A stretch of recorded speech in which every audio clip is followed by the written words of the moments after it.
जी अस्सलाम वालेकुम।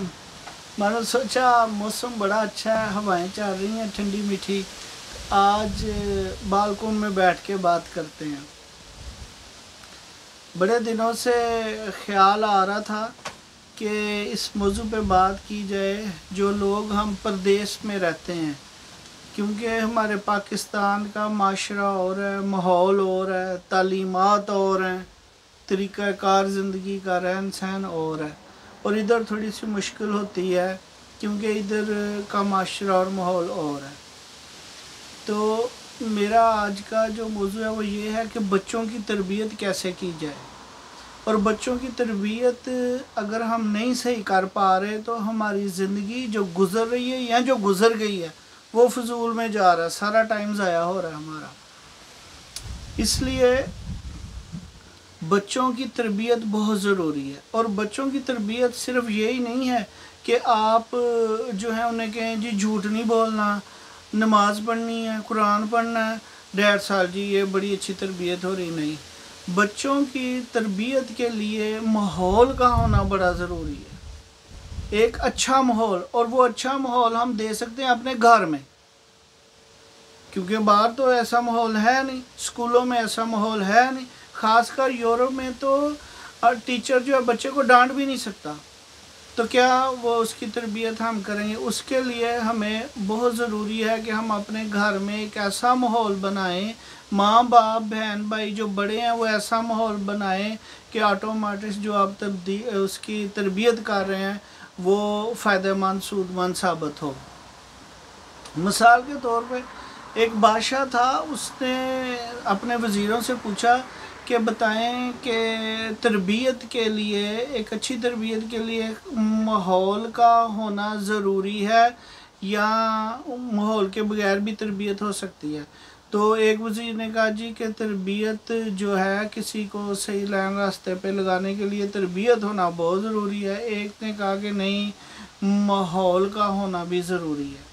तो उसने कहा कि ठीक है, आपके पास 1 महीने का टाइम है, जैसे बादशाह लोग करते हैं तो उसने कहा 1 महीने का टाइम है, पे अपनी बात को दलील से साबित करो आप।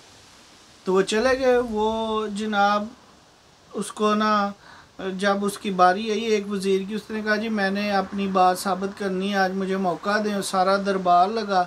उसने कहा ज़रा ना लाइटें मध्यम कर दें, और उसने ताली बजाई तो 3-4 बिल्लियाँ उनके हाथ में ना ऐसे वो खड़ी हुई 2 पाँव पे, और उन्होंने वो प्लेट पकड़ी जिसमें एक एक मोमबत्ती लगी थी। उन्होंने सारे दरबार का चक्कर लगाया और वो जनाब बाहर चले गए। लोगों ने तालियां बजाने का, वाकई भी तरबियत का बड़ा हिसाब किताब है। अब वो जिसने कहा था कि माहौल का अच्छा होना बहुत ज़रूरी है, तो वो परेशान था कि मैं अब अपनी बात कैसे साबित करूँगा। तो वो एक अल्लाह के बुज़ुर्ग के पास चला गया। उसने कहा कि ये बात है, और बादशाह ने कहा गर्दन तार देनी, बात साबित ना हो सकी तो कैसे साबित करूं? उसने कहा ठीक है, तुम भी कह दो कि मेरा भी टाइम आ गया, मैं साबित करूंगा। तो वो चला गया। वो बंदा जब दरबार में, तो वो बुज़ुर्ग आए तो उन्होंने कहा जी ठीक है कि हमें मौका दें कि ये जो जिन बिल्लियों की इसने तरबियत की थी उनको दोबारा बुलाए। तो उसने उनको दोबारा बुलाया। जब वो बीच मैदान में आ गई तो बुज़ुर्गों के पास थैले में चूहे थे, उन्होंने छोड़ दिए। वो जैसे ही चूहे आए, बिल्लियों ने वो मोमबत्तियाँ फेंकी और भागी चूहों के पीछे। वो कभी किसी वज़ीर की गोद से गुजरी, कभी किसी, सारा निज़ाम दरम बरम हो गया। तो उन्होंने साबित किया इस बात को कि माहौल, तरबियत जो है वो माहौल, उसमें माहौल का अच्छा होना बहुत ज़रूरी है।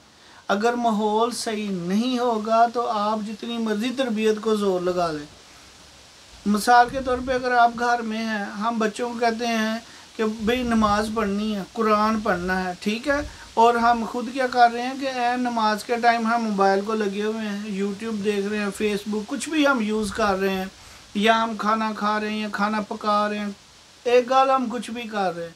जुमे का टाइम है, हम सोए हुए हैं। तो हम जब हमारे घर में माहौल ही नहीं होगा, एक दीनी माहौल घर में नहीं होगा, बच्चे के ज़हन में कैसे घोट के बात वो डाल देंगे कि नहीं भाई तुमने ऐसे करना है, जब तक वो हमें करते नहीं देखेगा। बच्चों की तरबियत के लिए ज़रूरी है कि हम अपना आप तब्दील करें, हम दिखाएं कि हम क्या हैं।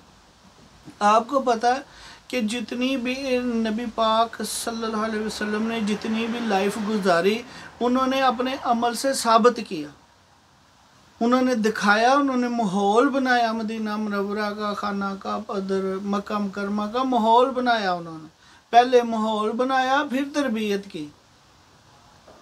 ویسے اس کے بغیر تو تربیت نہیں نہ ہو گئی، پہلے ایک ماحول دیا گیا۔ دشمن بھی کہتے تھے کہ یہ بندہ سچ بولتا ہے، یہ بندہ ایماندار ہے، ٹھیک ہے نا۔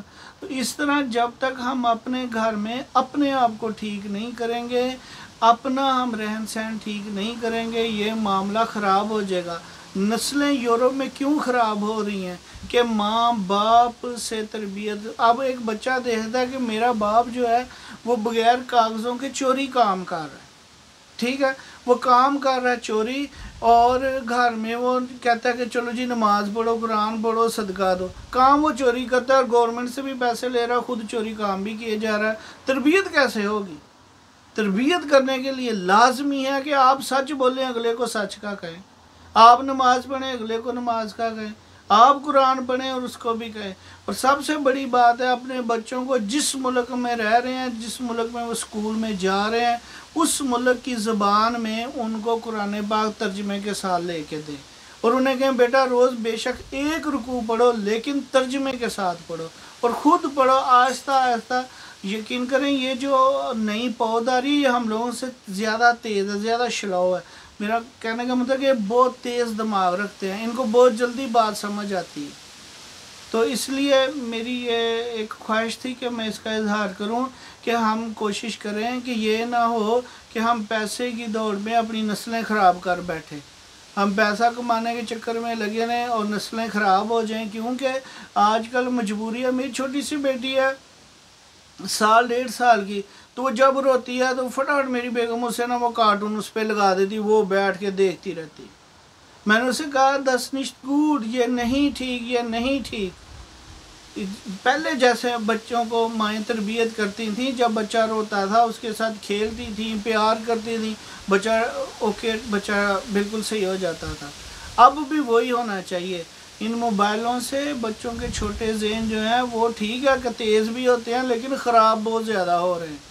اس لیے کوشش کریں اپنے بچوں کو ٹائم دیں، اپنے گھر کا ایک اچھا ماحول بنائیں، اور اس ماحول کے بعد اپنے بچوں کی تربیت کریں۔ طارق محمود کو اجازت دیں، کسی کو کوئی بات بری لگی ہو تو میں معذرت چاہتا ہوں۔ خدا حافظ۔